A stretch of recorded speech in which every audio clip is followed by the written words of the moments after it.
I said leave. Go now before I call security. He built a mansion for his mother. A real one. Marble floors. A garden she always dreamed about. He worked 5 years straight, sent every dollar home, and told himself one thing every single morning. She will never suffer again. And when he finally came back as a billionaire, she was not in the mansion. She was rotting in a broken-down shack at the edge of town. No light. No heat. Barely any food. And the person who put her there was sleeping in the mansion. Stay with me, because this story is going to shake something inside you. John Donald stepped off that plane feeling like a man who had finally won. 5 years. 5 hard, brutal, lonely years. He had eaten noodles when he had nothing. Slept in his car twice. Worked through sickness, through loneliness, through moments where quitting felt like the only option. But he never quit. He did it all for one person. Mama Grace. And now he was a billionaire. He fixed his collar, grabbed his bag, and smiled. Today was the day everything changed. The mansion came into view as the car turned the corner. Big, beautiful, standing tall like a promise kept. But something felt wrong. The windows were dark. The front door was open, just slightly, swinging in the wind like nobody had bothered to close it. John stepped out slowly. The excitement in his chest started turning into something heavier. He walked through the front door. Mama Grace? His voice bounced off empty walls. No furniture. No smell of cooking. No sound of her humming that old song she always hummed. Nothing. He ran up the stairs. Checked every room. Came back down. Stood in the middle of that big, beautiful, empty house and felt ice spread through his body. Where was she? His phone rang. It was Alana, his wife. He picked up. Welcome home, baby, she said sweetly. John stared at the empty room around him. Where's my mother, Alana? There was a pause. A pause that lasted just a second too long. Now, before we go any further, I have to stop and say something. Because something beautiful is happening on this channel right now. We have new family members joining us, and I mean that. Family. We have got people tuning in from the United States, New York, Atlanta, Houston, Los Angeles. From Canada, Toronto, Calgary, Vancouver. From the great state of Texas, y'all know who you are. From across Africa, Nigeria, Ghana, Kenya, South Africa, Ethiopia, Cameroon, Zimbabwe, Uganda, Tanzania. From India, Mumbai, Delhi, Bangalore, Chennai. From the United Kingdom, Australia, Jamaica, Trinidad, the Philippines, Germany, France, Brazil, Mexico, across Europe, across Asia, across Latin America, across the Caribbean. You found this channel. You stayed. You subscribed. That means everything to me. Truly. Welcome to the family. Now let us get back to John, because that pause on the phone, that 1 second of silence, was about to change everything. Alana's voice was smooth. Too smooth. Like someone who had been practicing what to say long before the call ever came. She said Mama Grace had left on her own. That she wanted somewhere simpler. That she did not want to be a burden. That she was fine. John stood in the middle of that empty mansion and said nothing for a long moment. He just looked around at the marble floors, the high ceilings, the wide staircase, the home he had built brick by brick in his mind every single night he spent away. Every night eating cheap food. Every night sleeping in a cold room far from home. He had built this place in his imagination 1,000 times. And he had built it for one person. Mama Grace. And she was not in it. He hung up the phone. Quietly. No shouting. No argument. Just silence. But inside, something was cracking wide open. He sat on the floor of that empty house, his back against the wall, his hands resting on his knees. 5 years. He had given 5 years of his life to this. Early mornings, late nights, missed holidays, missed phone calls, missed moments he could never get back. He sacrificed all of it for her. So she would never have to worry again. So she could finally rest. So she could walk through a beautiful home and know her son had kept his promise. And now his wife was on the phone giving him smooth, rehearsed answers about a woman who should have been sleeping in the best bedroom in this house. Something was very wrong. Not wrong like a misunderstanding. Wrong like a betrayal. The kind that does not happen by accident. The kind that takes planning. John was not the kind of man who panicked easily. He had survived too much for that. But sitting on that cold floor in that empty house, he felt something he had not felt since he was a little boy watching his mother cry over unpaid bills. He felt helpless. And if you have ever loved someone so deeply that their pain becomes your pain, then you already understand what was sitting on John's chest in that moment. That weight. That specific, terrible weight of knowing something is wrong, but not yet knowing how wrong. Before we go further, I need to ask you something. If you came home after 5 years and found out your mother was not where she was supposed to be, what would be the first thing you do? Drop your answer in the comments right now. I read every single one. And if you are new here, welcome. Hit that subscribe button so you never miss a chapter. Because this story is just getting started, and I promise you, every chapter gets heavier than the last. John did not sleep that night. He lay on his back in that big, silent house, staring at the ceiling, listening to nothing. Alana had gone to bed without another word. No questions. No concern. She had simply said good night and walked upstairs like everything was completely normal. That bothered John more than anything she had actually said. He got up before dawn, got dressed, and went out. He started knocking on doors. Old neighbors, people from the market his mother used to visit, members of her prayer group. He drove through streets he had not seen in 5 years, looking for a familiar face, a small clue, any thread he could pull. Nobody had seen Mama Grace in weeks. And the way people responded was what frightened him most. It was not that they said they did not know. It was the way they said it. Eyes dropping to the floor. Voices going quiet.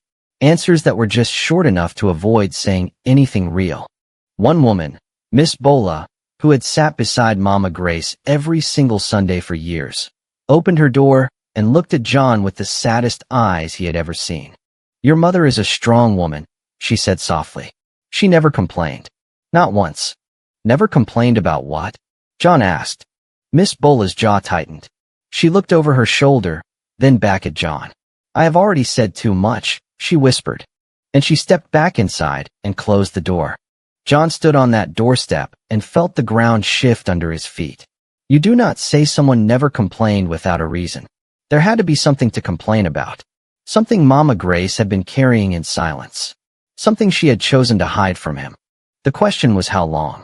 And how bad? He sat in his car for a long time before he could bring himself to drive. What do you think Miss Bola knew? Tell me in the comments. And if this story is gripping you the way I think it is, make sure you are subscribed. We are going deeper with every chapter. John came back to the house that evening and looked at Alana differently. Not with love.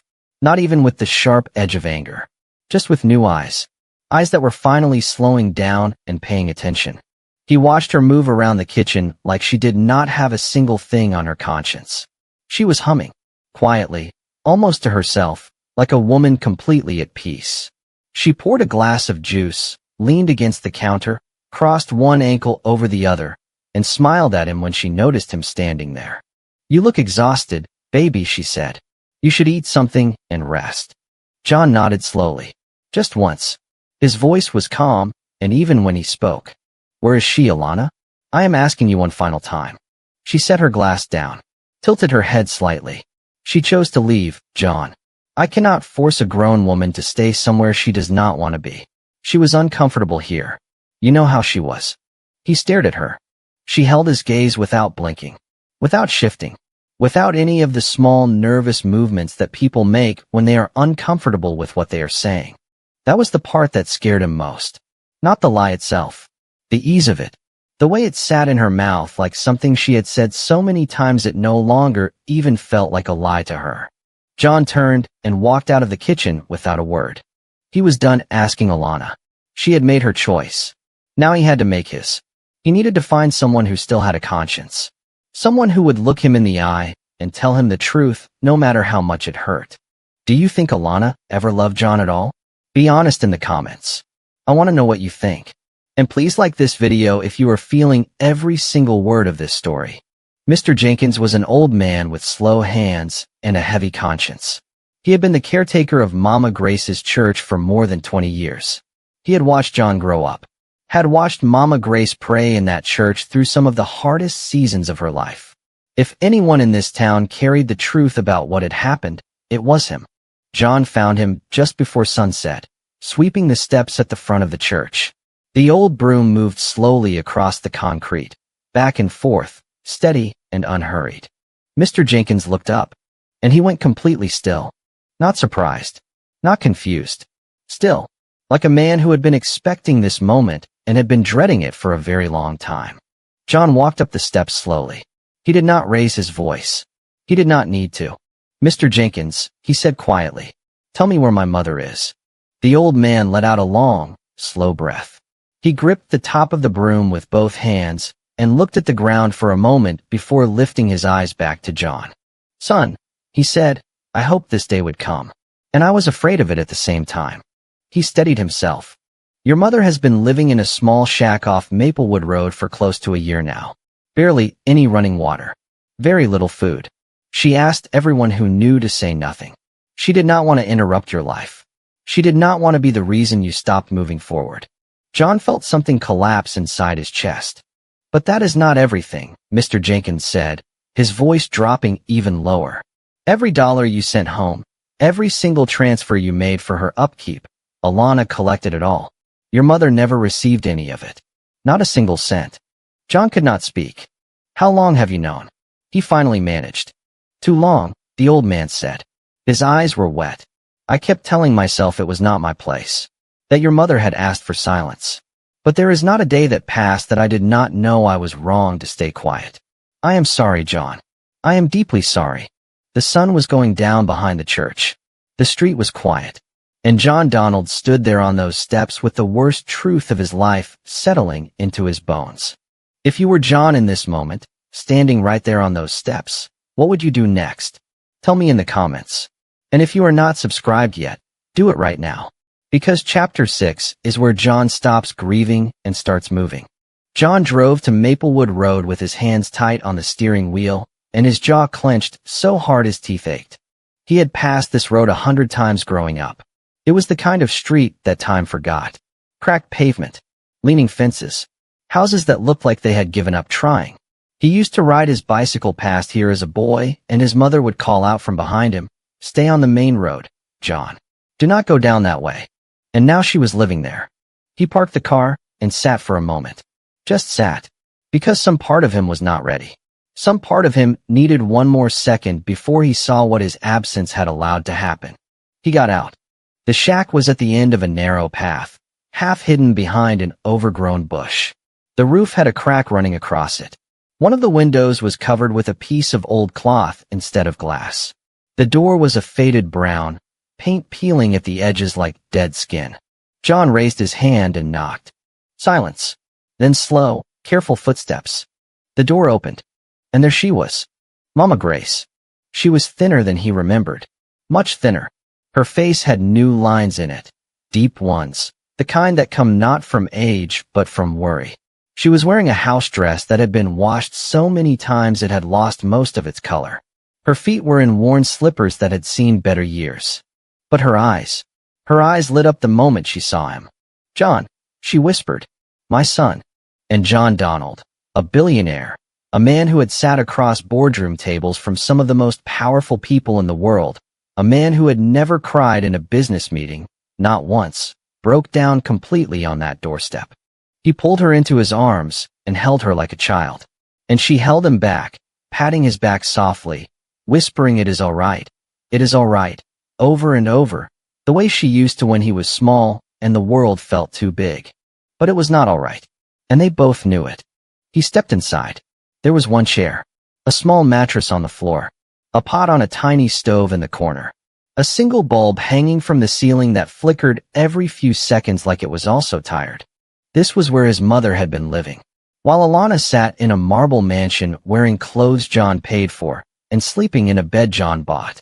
Tell me honestly, if this was your mother, could you hold yourself together? Or would you lose it completely? Tell me in the comments. And if this story is hitting you in the chest the way it should, please subscribe right now. You do not want to miss what John does next. John did not raise his voice when he got back to the house. He did not slam doors. He did not throw anything. He just walked in, sat down at the dining table, and waited. Alana came downstairs in a silk robe, looking well-rested, hair tied up, a small smile on her face. She saw him sitting there and stopped at the bottom of the stairs. Something about his stillness made her pause. You went out early, she said carefully. John looked at her. Just looked. Long and quiet. I went to Maplewood Road, he said. The smile did not disappear from Alana's face immediately. It faded. Slowly. The way a light fades when the power is cutting off. One moment it was there. Then it was dim. Then it was gone. She said nothing. You put my mother in a shack, John said. His voice was low and flat. While you lived here. While you wore the things I bought. Ate the food I paid for. Slept in the bed I chose for this house. You took every single thing I sent for her. And you left her there. In a shack. With a cloth for a window. Alana moved toward the table. John, let me explain. He held up one hand. Just one hand. And something in the way he did it made her stop walking. I do not need an explanation, he said. I need you to understand something. Whatever you thought you were building by doing this, it is over. Every single part of it is over. Alana's composure began to crack. Her eyes filled. Her chin trembled. She sat down and let the tears fall and told him she had been jealous. That Mama Grace had always come first. That she had felt invisible. That she had not planned for it to go so far. That she was sorry. That she loved him. John watched her cry. He felt nothing. And that was the part that surprised him most. He had loved this woman. He had chosen her. And sitting there watching her tears, he felt completely, utterly nothing. Have you ever looked at someone you once loved and felt nothing? Just nothing? Tell me in the comments. That feeling right there is one of the loneliest things a person can experience. Like this video if you are feeling every word of this story. 3 days passed. John moved Mama Grace out of the shack on the second day. He did not make a big announcement about it. He drove back to Maplewood Road early in the morning, knocked on that faded door, and helped her pack everything she owned into 2 small bags. 2 bags. That was all she had after a year in that place. He put her in the best hotel in the city while he figured out the next step. A real room. Clean sheets. Hot water. A breakfast that came to the door every morning. She called him after the first night, her voice soft and full of wonder, and said, John, there are little bottles of shampoo in the bathroom. Tiny little ones. Like toys. He laughed for the first time in days. But back at the house, Alana was unraveling. She called his phone constantly. She sent messages. Long ones, short ones, voice notes, all of them cycling through the same loop. Apologies, then justifications, then more apologies. She showed up at the door of his home office and stood there until he looked up. I cannot lose you over this, she said. John looked at her calmly. You did not lose me over this, he said. You lost me the first time you made a choice that put my mother in danger and then looked me in the face and lied about it. That was the moment. Everything after that has just been me catching up to what already happened. She started to cry again. John closed his laptop, stood up, and walked past her without touching her. He had a phone call to make. He needed a lawyer. Does Alana deserve a second chance, or is she too far gone? Tell me what you think in the comments. I read every single one. And if you have not subscribed yet, what are you waiting for? This story is about to get even more intense. The lawyer's name was Mr. Adebayo, and he had the kind of calm, unhurried energy that only comes from years of seeing people walk through his door completely destroyed and walking out the other side still standing. He listened without interrupting as John laid everything out. The 5 years away. The money he had been sending home. The mansion he built. What he came back to find. What Mr. Jenkins had told him. What he saw at Maplewood Road. When John finished, Mr. Adebayo leaned back in his chair, clicked his pen once, and said, How much are we talking about in total transfers over 5 years? John told him the number. Mr. Adebayo did not flinch. He wrote it down, underlined it, and looked up. And all of that went through an account she had access to? Yes, John said. Then we have a case, Mr. Adebayo said simply. A very strong one. John exhaled slowly. He had not realized how tightly he had been holding everything inside until that moment. Like he had been underwater for days, and someone had finally pulled him to the surface. He drove back to the hotel to check on Mama Grace that evening.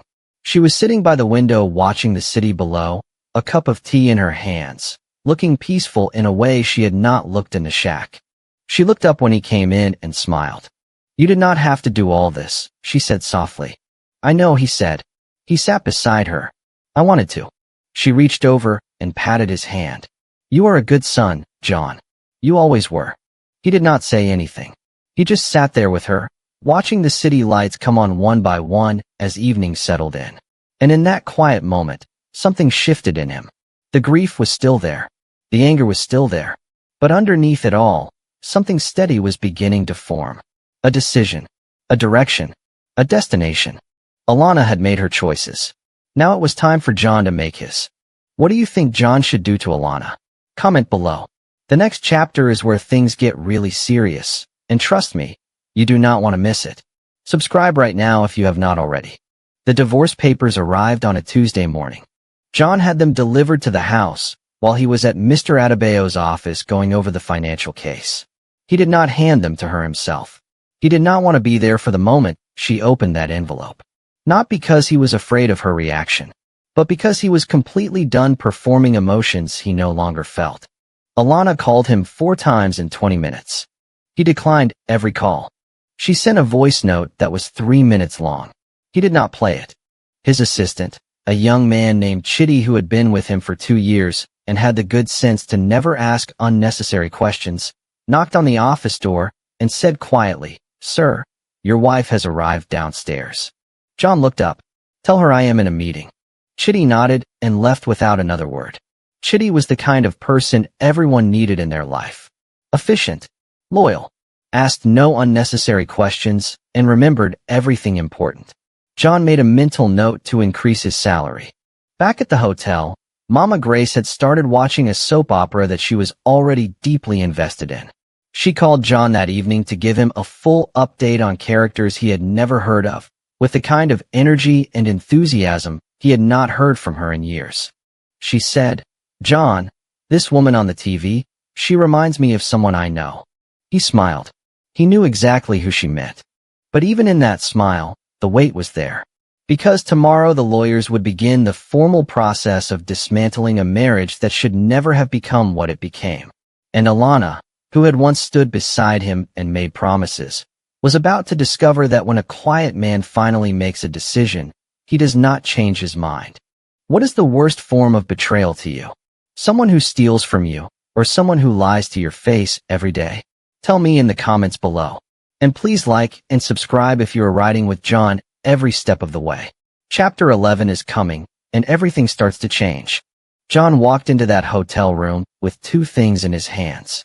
A bag of jollof rice from Mama Grace's favorite restaurant down the road, the one she used to take him to as a boy when she had saved up just enough for a small treat, and a bunch of yellow flowers because he remembered she always said yellow made a room feel alive. She was watching her soap opera when he came in.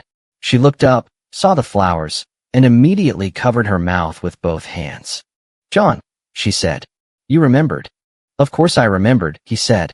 She took the flowers and held them like they were made of something precious. Then she looked at the rice, and her eyes went wide. "You went to Mama Titi's place? She is still open?" "Still open, still arguing with customers, still using the same recipe," John said. Mama Grace laughed. A real laugh. The kind that came from the belly and filled the whole room.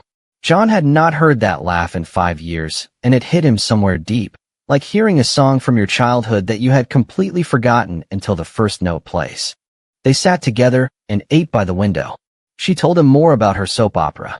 Apparently a character named Rodrigo had just discovered that his twin brother had been living his life for 3 years and nobody noticed, and Mama Grace had very strong opinions about how Rodrigo should handle this. John listened and laughed and ate his rice and thought, this is what I worked for. Not the mansion, not the marble floors. This. But in the back of his mind, the legal process was already moving. Mr. Adebayo had filed the first set of documents that morning. The machine was in motion. And Alana, sitting in that big empty mansion with her silk robes and her practiced tears, did not yet understand the full size of what was coming for her. You deserve so much more than what life gave you these past years, Mama Grace, John said quietly when the laughter settled. She looked at him and smiled. Life gave me you, she said. That was always enough. He had to look away before she saw his eyes go wet. Have you ever had a moment with your mother, your grandmother, or someone you loved deeply, where everything else disappeared and it was just the two of you. Tell me about it in the comments. Those moments are the ones that carry us. Like this video if Mama Grace has already found a place in your heart. Alana had a best friend named Sandra. Sandra was the kind of friend who showed up with wine when things were good and disappeared when things got complicated. The kind who always had an opinion but never had a solution. The kind who called herself a real one but had never actually proven it when it counted. She arrived at the mansion on a Wednesday afternoon with a bottle of something expensive and a face full of manufactured concern. Alana opened the door looking like she had not slept properly in days. Which she had not. "Girl," Sandra said, stepping inside and looking around at the house with eyes that were just a little too curious. "Tell me everything." Alana told her everything. The divorce papers. The lawyer. The financial case John was building. The fact that he had stopped taking her calls entirely. Sandra listened, nodding, sipping her drink, making all the right sympathetic sounds. But here's the thing about Sandras. And everybody has met a Sandra in their life. Everybody. That friend who listens a little too carefully. Who asks questions that are just slightly too specific. Who remembers details that a genuinely supportive friend would not need to remember. 3 hours after Sandra left that mansion, she called someone. John did not know about this call yet, but he would find out. And when he did, it would add an entirely new layer to an already complicated situation. Because it turned out Sandra had not just been Alana's friend. She had been helping Alana manage the money from the very beginning. How many Sandras have you had in your life? That friend who smiled in your face and worked against you in the background? Comment below. I know you have a story. And subscribe if you have not already, because the Sandra situation is about to blow this whole thing wide open. "Sandra," he said quietly. "You know her?" Mr. Adebayo asked. "She was Alana's best friend," John said. "She came to our wedding. She sat in the front row." There was a brief silence on the line. Mr. Adebayo cleared his throat. "Well," he said, "she was also a co-signatory on one of the accounts. Which means this was not just a betrayal. This was a coordinated financial scheme. And that changes the nature of what we are dealing with significantly." John sat in that car for a long time after the call ended. He stared through the windscreen at nothing in particular. People walked by outside, going about their normal Thursday morning, buying bread, arguing with Okada riders, laughing at something on their phones, completely unaware that a man was sitting in a car a few feet away having the structure of his entire past rewritten in real time. Sandra had sat in the front row at his wedding. She had hugged him and said, "Take care of my girl." And all along she had been part of it. John started the engine. He had 2 calls to make. One to Mr. Adebayo to authorize the next step. And one to a private investigator he had used once before for a business matter, a quiet, thorough man named Mr. Ease who found things that other people missed and never spoke about what he found to anyone but his client. This was no longer just a divorce. This was something else entirely. What would you do if you found out your partner's best friend was in on the betrayal from the beginning? Tell me in the comments. And if you are not subscribed yet, do it right now. Because chapter 14 is where John stops being patient and starts being dangerous. Mr. Ease was not the kind of man you found through a Google search. You found Mr. Ease through someone who trusted you enough to give you a number. A number you called once, stated your business clearly and briefly, and then waited. If he decided you were worth his time, he called back. If he did not call back within 48 hours, you did not call again. Those were the unspoken rules, and everyone who had ever used him understood them without being told. John had used him once before, 3 years ago, when a business partner in Lagos had been feeding information about a pending deal to a competitor. Mr. Ease had handed John a full report within 6 days. Names, dates, amounts, screenshots, recorded calls. Everything packaged neatly in a brown envelope with no cover letter, no drama, no unnecessary conversation. John had called him on Thursday morning after the conversation with Mr. Adebayo. By Friday evening, Mr. Ease had called back. "I remember you," Mr. Ease said simply. "What do you need?" John told him. He needed a full picture of Sandra Okafor. Every account she had access to. Every transaction that could be linked to money that originated from John's transfers. Every communication between Sandra and Alana that existed in any recoverable form. and he needed to know if there was anyone else involved. Anyone at all. There was a short pause on the line. "Give me 10 days, Mr. Ease said. John said, "You have 7. Another pause. Then, very quietly, Mr. Ease said, "I will call you in 7 days. And he hung up. John put his phone down and leaned back in his chair. His office at home was one of the few rooms in the mansion that had ever felt genuinely comfortable to him. Books on 3 walls. A wide desk. A window that looked out onto the garden he had designed with the intention of sitting in it with Mama Grace on slow Sunday afternoons. He had never actually sat in that garden with her. Not once. Because she had never been allowed through the front door. He stood up and walked to the window and looked at it. The garden was still beautiful. Perfectly maintained. The flowers were blooming. The hedges were neat. The stone path curved gently toward a bench under a large tree. Alana had been maintaining it this whole time, keeping it looking perfect, like a stage set for a life that was never actually being lived. John thought about all the Sunday afternoons he had imagined while sitting in a small apartment abroad, eating whatever was cheap and close, telling himself the sacrifice was worth it. He had played the future out in his mind so many times. Mama Grace in the garden. Her cup of tea. Her loud opinions about the neighbors. Her laughter bouncing off the walls of a house that finally belonged to her comfort. None of it had ever happened. And the woman who had prevented it was upstairs right now, in his house, sleeping in his bed, breathing his air, waiting to see if she could somehow talk her way back into a life she had hollowed out from the inside. He turned away from the window. He had work to do. Mr. Adebayo had advised him to begin formally documenting every asset. The house, the cars, the accounts.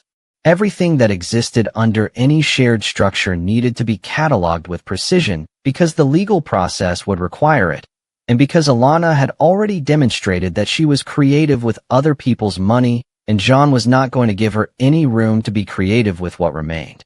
He called his accountant, a precise and deeply serious man named Mr. Fashola, who communicated almost entirely in spreadsheets and spoke in a tone that made every conversation feel like a board meeting. Mr. Fashola picked up on the second ring, listened without interruption, and said, "I will have a full asset summary to you by Monday morning." John thanked him and hung up. Then he called Chitty. "Chitty," he said, "I need you to arrange for Mama Grace to be moved from the hotel into the property on Crescent Avenue by end of next week. Have it cleaned, furnished, and stocked before she arrives. Ask her what color she wants the curtains. Whatever she says, get exactly that.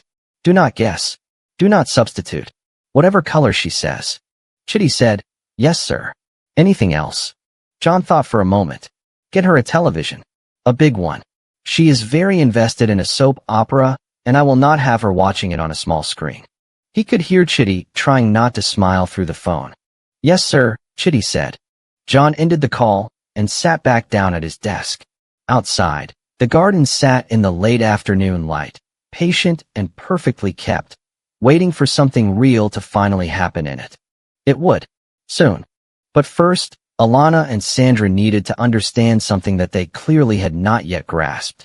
That the man they had been stealing from while he was away building an empire was not the same man who had come home.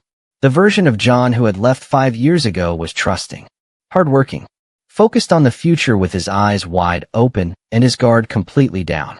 The version of John who was now sitting at that desk, with Mr. Ease running a 7-day investigation, Mr. Adebayo building a financial case, and Mr. Fashola cataloging every single asset, was something else entirely.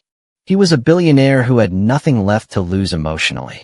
And that, more than any amount of money or legal power, was the most dangerous thing a person could be. What do you think Alana is planning upstairs right now? Do you think she realizes how serious this has become? Comment below and tell me. And if you have been watching this story unfold from chapter 1, drop a 1 in the comments so I know you are still here.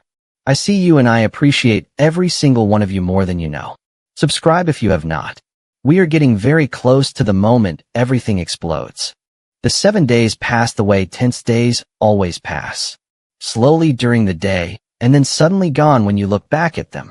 John had moved through the week with the kind of focused quiet that people who did not know him might have mistaken for peace. It was not peace. It was precision. He was a man who had learned in 5 years of building a business from nothing that panic was expensive and patience was the sharpest tool available to anyone willing to use it. Alana had tried 6 more times to have a real conversation with him.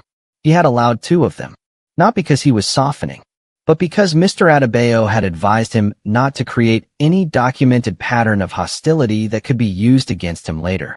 So he sat across from her twice, in the living room, and listened to her talk. He did not argue. He did not agree. He listened with the same expression a doctor uses when a patient is describing symptoms. Calm, attentive, professionally detached. It drove Alana absolutely mad. She wanted a reaction. She wanted him to shout or cry or throw something so she could respond to it, redirect it, use it. She was very good at responding to emotion. What she did not know how to handle was stillness. On the 6th day, she had sat across from him in that living room and said, "John, I know you hate me right now, but I need you to know that everything I did because I loved you and I was scared of losing you to her." John had looked at her for a long moment. "You keep saying that," he said, as though love is something that can be measured by what it destroys. She had no answer for that. He stood up, straightened his jacket, and walked out of the room.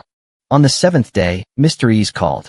John was in his car outside Mr. Adebayo's office when the call came through. He answered on the first ring. "I have everything," Mr. Ease said.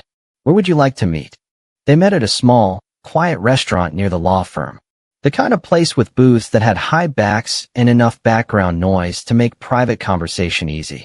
Mr. Ease was already seated when John arrived. He was a small, neat man who dressed like an accountant and moved like someone who had spent years making himself easy to overlook. On the table in front of him was a brown envelope, the same kind as last time. John sat down, ordered water, and waited while Mr. Ease opened the envelope and laid things out methodically. It was worse than John had expected, and he had expected it to be bad. Sandra Okafor had been involved from the 3rd month. Not the beginning, but close to it. The structure they had built was actually quite clever. John had to admit that to himself in the privacy of his own thoughts. Alana received the transfers. A percentage was moved into a joint account she shared with Sandra under a small business name registered 2 years into John's time abroad. The business was called Graceful Living Supplies. John stared at that name for a long time. Graceful Living. They had named the account they were using to steal from his mother after the concept of grace. He did not know whether to be furious or horrified or reluctantly impressed by the audacity of it. He chose furious. The business had made several purchases. Furniture. A car, a nice one, registered in Sandra's cousin's name. Clothing. 2 trips abroad, 1 to Dubai, 1 to London. Restaurant bills. A deposit on an apartment that Sandra had been renting for the past 18 months in a part of the city where the buildings had doormen and the lifts smelled like expensive perfume. And there was more. Mr. Ease slid a printed sheet across the table. It was a record of phone calls. John scanned it. Sandra had been in regular contact with a man named Desmond Cole. John did not recognize the name. He looked up at Mr. Ease. "Who is Desmond Cole?"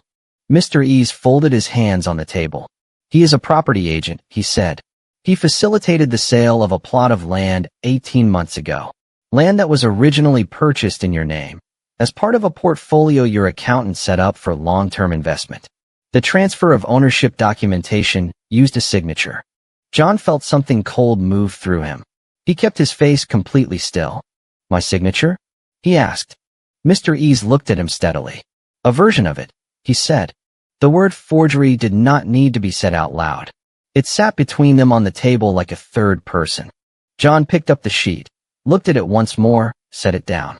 He breathed in slowly through his nose and out through his mouth, a habit he had developed years ago when a deal was going wrong and he needed his brain to stay clear.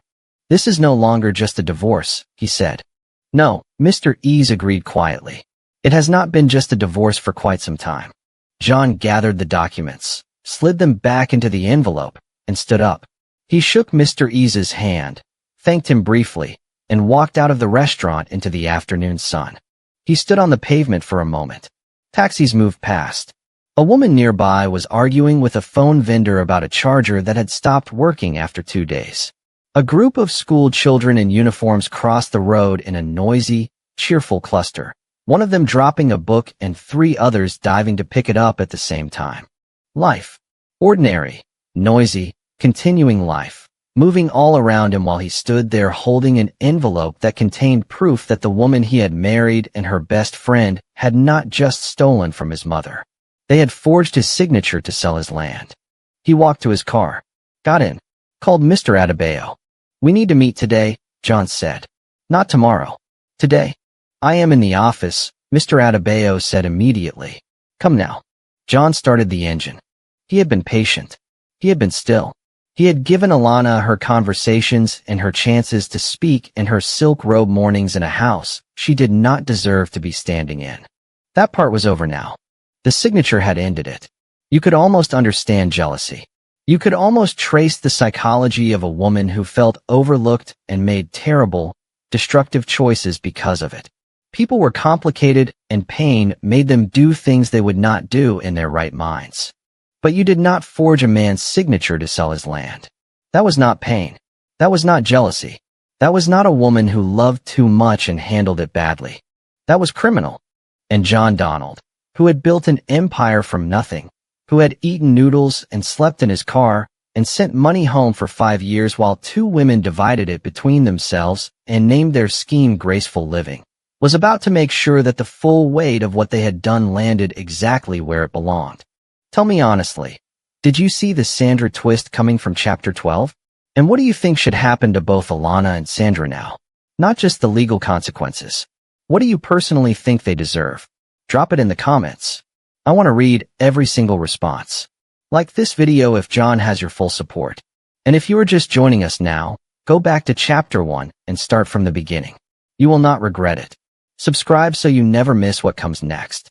Because Chapter 16 is where John stops meeting with lawyers and starts making moves that nobody sees coming. Mr. Adebayo read through the contents of the brown envelope with the focused silence of a man who had seen many things in his years of practice, but was quietly recalibrating his assessment of just how serious this particular situation had become. He read everything once. Then he went back and read 2 sections again. Then he set the papers down on his desk, removed his glasses, and looked at John.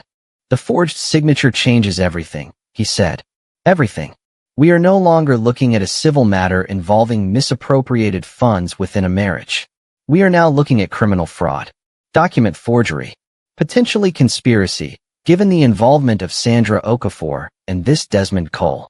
This is a matter for both the courts and the appropriate authorities." John nodded. He had already arrived at this conclusion in the car on the way over. He had simply needed to hear it confirmed by someone whose job it was to know. "What are my options?" John asked. Mr. Adebayo put his glasses back on. "You have several," he said, "and they are not mutually exclusive. We can pursue the criminal complaint simultaneously with the civil divorce proceedings.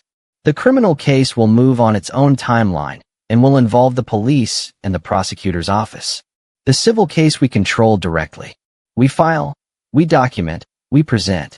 In terms of the assets, the forged land transfer gives us grounds to apply for an immediate injunction to freeze any accounts connected to Alana and to Sandra Okafor while the matter is being investigated. This means they cannot move money, cannot liquidate assets, cannot disappear anything while the case is proceeding." "Can we do that quickly?" John asked. "We can file for the injunction tomorrow morning," Mr. Adebayo said. "Do it," John said. Mr. Adebayo made a note. He clicked his pen 3 times, which John had come to understand was something the man did when he was thinking carefully. "There is one more thing," Mr. Adebayo said. "Desmond Cole, the property agent. He either knew that signature was forged, which makes him criminally liable, or he failed to conduct due diligence in a transaction of that size, which makes him professionally liable. Either way, he is not untouchable, and his involvement means there is a paper trail that extends beyond just Alana and Sandra. Trails like that, when you pull them properly, sometimes lead to things you were not expecting to find." John considered this. "Pull it," he said. Mr. Adebayo nodded and made another note. They spent another hour going through everything in detail. By the time John left that office, it was early evening, and the city was doing what it always did at that hour, filling with noise and movement, and the particular energy of people trying to get home before dark. John sat in his car in the car park and called Chitty. "How is the Crescent Avenue property coming?" he asked. Chitty said, "Cleaned, painted, and the furniture delivery is scheduled for Saturday morning. I spoke to Mama Grace this afternoon about the curtains." John smiled. "And she said yellow," Chitty said, without any hesitation at all. "She said yellow makes a room feel alive." John closed his eyes for just a moment. "Get the yellow curtains," he said. "Already ordered, sir," Chitty said. John ended the call and drove to the hotel. Mama Grace was in the middle of her soap opera when he arrived. She held up one hand without looking away from the screen to let him know he should sit down and be quiet because something important was happening involving Rodrigo and the twin brother situation, which had apparently escalated significantly since the last update she had given him. John sat down and said nothing.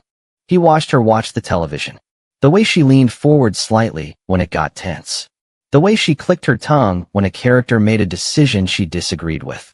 The way she laughed suddenly and completely at something she found funny, her whole body involved in it, shoulders shaking, one hand slapping her knee.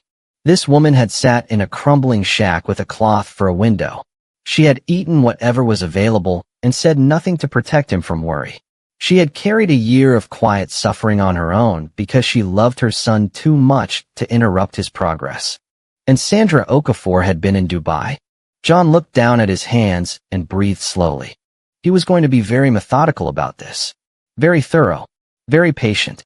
Because the worst thing you can do to someone who thought they outsmarted you is not to explode. The worst thing you can do, the thing that truly dismantles them, is to let them watch you move calmly and intelligently in every direction at once while they slowly realize that every exit is already closed. Tell me something. Has anyone ever underestimated you so completely that when you finally responded, they did not even see it coming? Drop your story in the comments. I read all of them. And if you are watching John handle this the way only a real one can, hit that like button right now. Subscribe if you are not already here. Because what comes next is the part everyone has been waiting for. The injunction was granted on Friday afternoon. John was not present at the filing. Mr. Adebayo handled it with the quiet efficiency of someone who had spent decades knowing exactly which papers to put in front of which people and in which order. By 3 o'clock on Friday, every account connected to Alana had been frozen. Sandra Okafor's accounts followed within the hour. Desmond Cole received a formal notice that his professional conduct in relation to the land transaction was under investigation. John found out about all of this through a sequence of brief messages from Mr. Adebayo. Injunction granted. Accounts frozen. Cole notified. He read each one, set his phone face down on the desk, and continued reviewing the quarterly report his finance team had sent over. He was still a billionaire with a company to run. Grief and betrayal did not pause business. If anything, work had been the thing keeping his mind from collapsing inward on itself during these weeks. Numbers behaved. Projections followed logic. Balance sheets did not lie to your face, and then go upstairs and sleep peacefully. He had just finished a call with his operations director when his phone rang with a number he did not recognize. He almost did not answer, but something made him pick up. "Hello," a woman's voice said. "Is this John Donald?" "Speaking," he said. A brief pause. "My name is Chioma Cole," she said. "Desmond Cole is my husband. I think we need to talk. I think there are things you need to know that even your lawyer does not know yet." John sat up slowly in his chair. "Mrs. Cole," he said carefully, "I am listening." She spoke for 11 minutes. John did not interrupt once. He sat completely still, his eyes fixed on the middle distance, his hand flat on the desk in front of him. When she finished, he thanked her, asked if she was willing to provide a formal statement, and when she said yes, he called Mr. Adebayo immediately. "How soon can you meet with a witness?" John asked. "Tomorrow morning if necessary," Mr. Adebayo said. "What have you got?" John exhaled slowly. "Cole's wife," he said.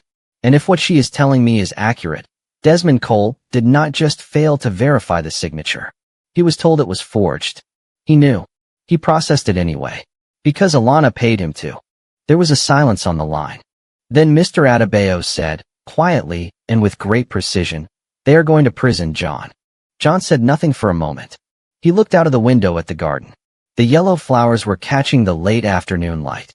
The stone path curved toward the bench under the large tree.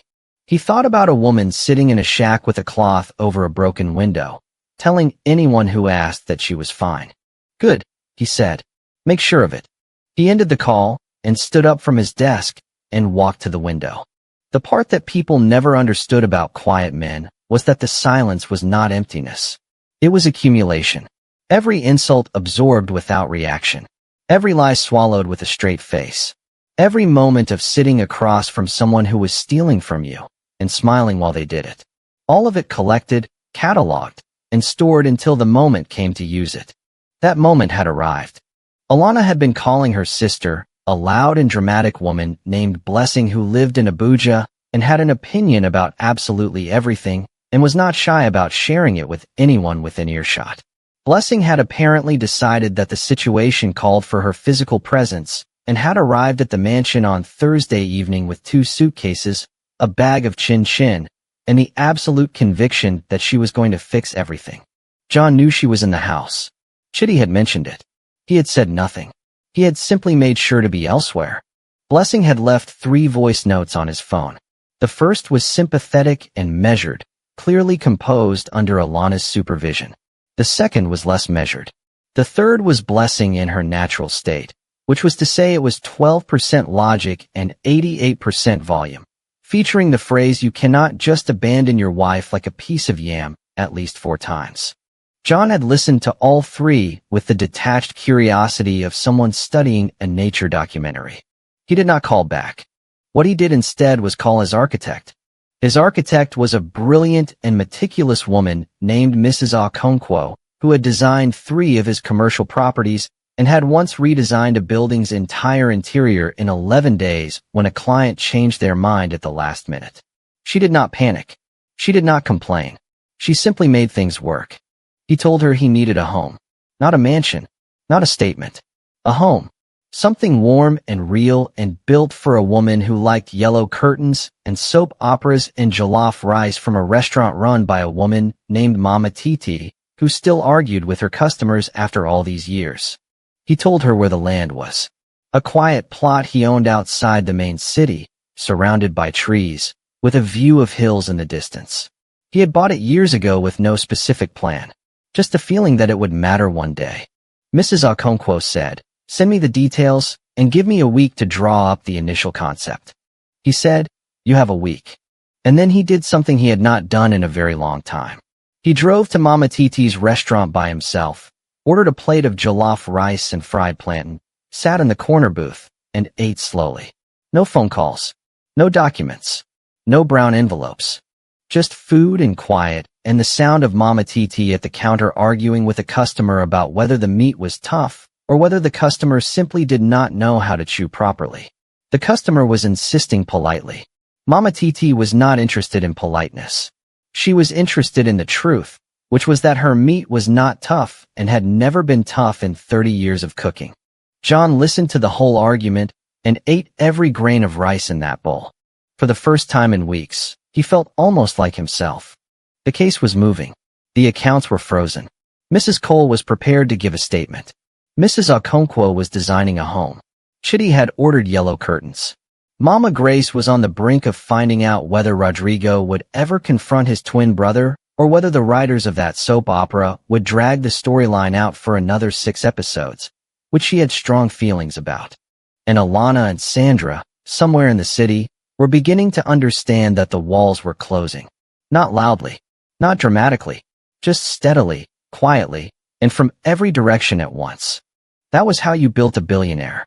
And that, it turned out, was also how you dismantled the people who had tried to take everything from one. Tell me this. Do you think Chioma Cole made the right decision calling John? Some people would say she betrayed her own husband. Others would say she did the right thing. Where do you stand? Tell me in the comments. I genuinely want to know. And drop a number in the comments, the chapter number you are currently on, so I know where you joined this story. Like this video if John has earned your respect. Subscribe if you have not yet. Chapter 18 is where the confrontation finally happens. Face to face. No lawyers in the room. Just John and Alana, and the truth with nowhere left to hide. John had not planned for it to happen the way it did. He had imagined, in the quiet moments between phone calls and legal meetings, that when the real confrontation came it would be scheduled somehow. Formal. That there would be a table between them and lawyers on either side and documents to sign, and that the whole thing would be conducted with the cold efficiency of a business transaction being closed out. That was not how it happened. It happened on a Sunday morning. John had come back to the mansion to collect the last of the personal items he wanted to move out before the formal proceedings took full control of the property. A few books. A photograph of himself and Mama Grace from years ago that had sat on the shelf in his study and somehow survived everything. Some documents from the early years of his business that he kept in a private drawer and had not thought about until now. He had timed it for early morning because Blessing was leaving that day, heading back to Abuja on a 10 o'clock flight, and he had assumed Alana would be either sleeping or occupied with the farewell. He had assumed wrong. He was in the study, pulling books from the shelf, when he heard her footsteps in the corridor. Slow, deliberate, the footsteps of someone who had been waiting. She appeared in the doorway in a gray dress, no makeup, hair loose around her shoulders. She looked tired in a way that went beyond sleep. The kind of tired that comes from carrying something heavy for too long and knowing that you are about to be asked to put it down permanently. "John," she said. He did not turn around immediately. He finished taking the book he was holding from the shelf, looked at the cover for a moment, set it in the box on the desk. Then he turned. He looked at her. She looked at him. And something strange happened in that moment. Something he had not anticipated. For just a fraction of a second, standing there in that doorway looking smaller than he had ever seen her look, she reminded him of the woman he had met years ago. Before the money. Before the distance. Before all of it. A woman who had laughed easily and cooked badly and once driven 40 minutes in the rain to bring him medicine when he had a fever because she had said she could not sleep knowing he was sick and alone. He had loved that woman genuinely. Completely. The fraction of a second passed. And then he remembered Maplewood Road. The cloth over the broken window. 2 bags. The single flickering bulb. He turned back to the bookshelf. "I am collecting a few things," he said. "I will be out of here within the hour." "John, please," she said. Her voice broke slightly on the second word. Just slightly. She stepped into the room. "I need you to look at me. I need you to actually look at me and talk to me like a person, not like a case file." He stopped. He turned around fully and looked at her directly. He gave her that. He stood still and looked at her and waited. She took a breath. "I know what I did was wrong," she said. "I have known it for a long time. I told myself stories about it. I told myself you were always going to choose her over me, that she had this hold on you that left no room for anyone else, that I was just protecting what we had. I told myself those stories so many times that for a while I almost believed them. But I always knew. Underneath all of it, I always knew." John said nothing. She continued. "Sandra made it easy," she said. "That is not an excuse. I know that." But she had a way of making everything feel logical. She would say things like, "He sends all this money and you are here managing everything. You deserve something for yourself." And I would agree because I wanted to agree. Because it was easier than admitting what I was actually doing. John watched her face as she spoke. He watched the way she held herself. The way her hands moved, pressing together and then releasing, pressing and releasing. The way they always did when she was genuinely distressed as opposed to performing distress. He had learned the difference over years of marriage. This was real, and it did not change a single thing. She had felt guilt, real guilt, and she had done it anyway. She had looked at a woman, an old woman, a gentle woman who had never done anything to her, and she had made choices that left that woman in a shack with barely enough food and a cloth over a broken window. She had done that. Guilt that did not stop the action was just a feeling. It did not constitute a defense. "Alana," he said quietly, when she finished. "I hear everything you are saying. I believe that you mean it right now, in this moment, standing here. I believe the guilt is real. I have known you long enough to know when you are performing and when you are not." She looked up at him with something like hope beginning to form in her eyes. He let her see it begin. And then he continued. But my mother sat in a shack for almost a year, he said. His voice did not rise. It did not tremble. It was completely level, the way very deep water is level. She had one chair and a mattress on the floor, and a pot on a stove, and a bulb that flickered every few seconds like it was tired. She packed everything she owned into 2 bags, Alana. 2. She told people she was fine because she did not want to interrupt my progress. She protected me, her own son, from the truth of what you had reduced her to. While you were in this house. While you were wearing things I bought, and maintaining a garden I designed, and sleeping in a bed I chose. He paused. And Sandra was in Dubai, he said. The hope that had been forming in Alana's eyes dissolved. So yes, he said, I hear the guilt. I believe it is real. But guilt that comes after the fact does not rebuild what was destroyed during it. And what was destroyed during it was not just money or property or trust. What you took from my mother was time. You cannot give that back. You cannot stand in a doorway and give back one single day that she spent in that shack. And that is the part, Alana, that I cannot get past. Not the money. Not the forgery. Not Sandra. This. He picked up the photograph from the shelf. Himself and Mama Grace. He looked at it for just a moment, and then placed it carefully in the box. I am not going to stand here and tell you that you are a terrible person, he said. I do not think that is entirely true. I think you made terrible choices. I think you let the worst parts of yourself run completely unchecked for years because nobody was watching closely enough to stop you. And I think that somewhere in there, beneath all of it, there is still a person who is capable of understanding the full weight of what she did. He closed the box. But I am not the one who needs to help you carry that understanding, he said. That is between you and God, and eventually between you and whatever court decides what comes next. He picked up the box and walked toward the doorway. She stepped aside. He stopped just beside her. Not facing her. Just beside her, close enough that he could have reached out and touched her arm. I hope you find a way to live with this, he said quietly. I genuinely do. Because living with this is not going to be easy. And I say that not to be cruel. I say it because I know you, and I know that the version of you that is actually capable of guilt is going to have to spend a very long time sitting with what that guilt is attached to. He walked out of the room. He walked down the corridor, down the stairs, through the entrance hall, and out through the front door into the morning air. He put the box in the car, got in, sat for a moment. The garden was visible through the passenger window. Yellow flowers. Stone path. The bench under the large tree. He started the engine and drove away without looking back. Do you think John said too much or not enough in that confrontation? Some people would have shouted. Some would have said nothing at all. John chose something in between. Tell me in the comments what you would have done in that room. And tell me honestly, did any part of you feel even slightly sorry for Alana in that moment? I want to know. Drop it below. Like this video if this chapter hit you somewhere real. And subscribe if you are not already. Because chapter 20 is the final chapter, and I promise you it will leave you feeling something you did not expect. The criminal complaint was filed on a Wednesday. John was not present at the police station when it happened. Mr. Adebayo handled the filing with his usual quiet precision, accompanied by a young associate who carried the documentation and said very little. The complaint named 3 individuals. Alana Donald, Sandra Okafor, Desmond Cole.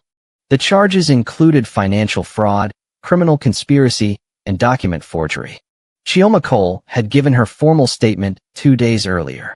She had sat in Mr. Adebayo's office in a green dress with her hands folded on the table and spoken for 40 minutes in a clear, steady voice. Not because she was a brave woman by nature.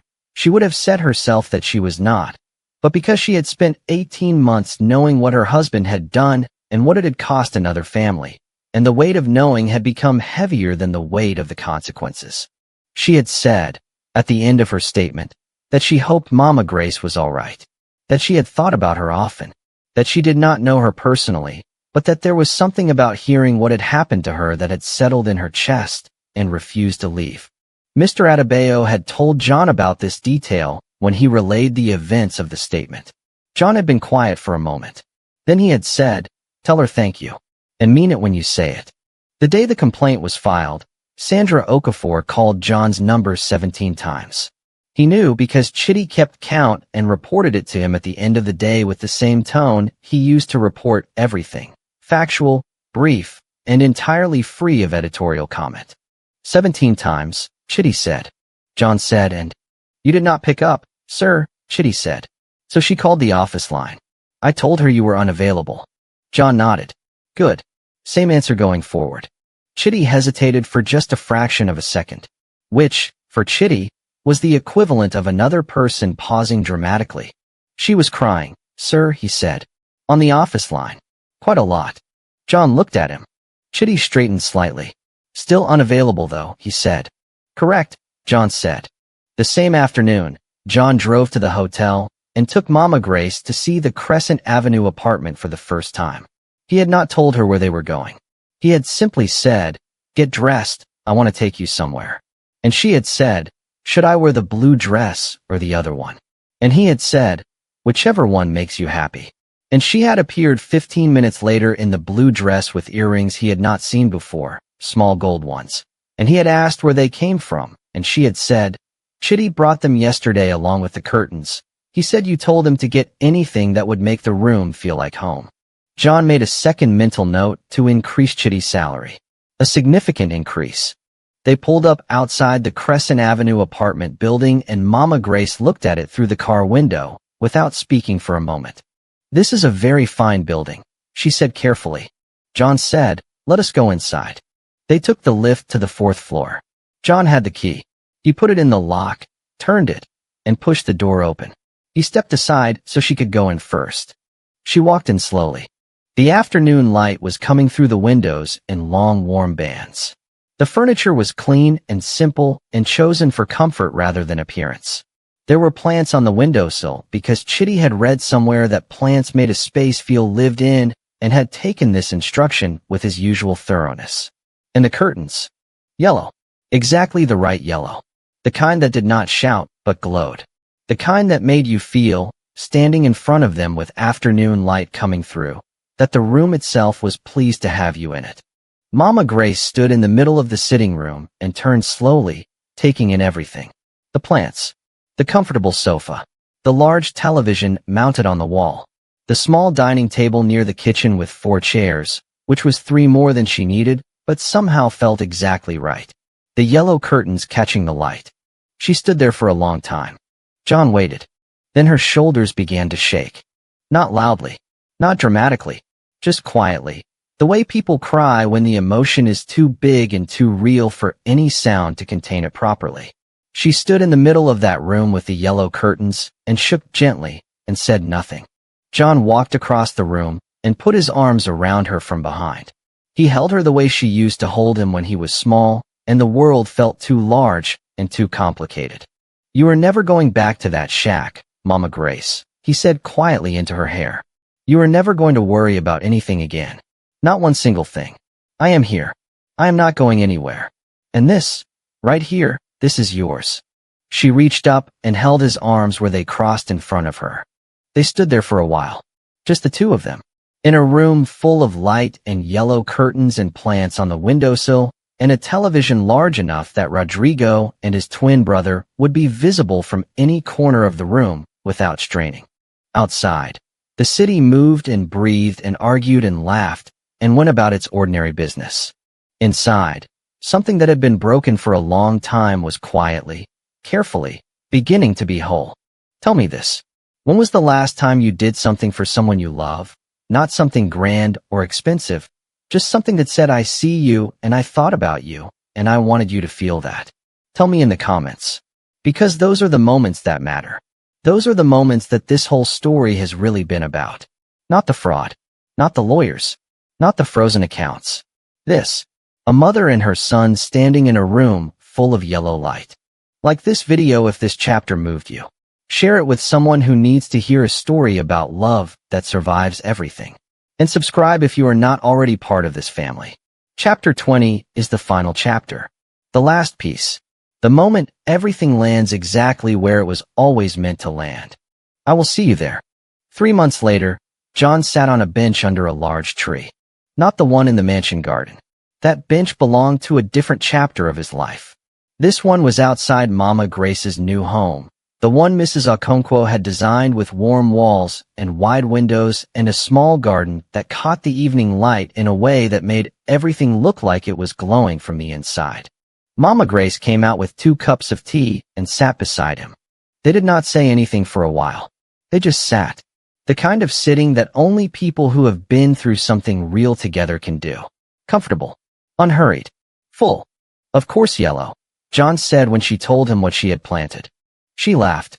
Her full laugh. The one that came from the belly. He laughed with her. And in that moment, with the evening settling softly around them and the yellow flowers opening in the last of the light, John Donald felt something he had chased for 5 long years without knowing it had been sitting right here waiting for him all along. Peace. Thank you for riding with us from chapter 1 all the way to the end. You are the reason this channel exists. See you in the next story.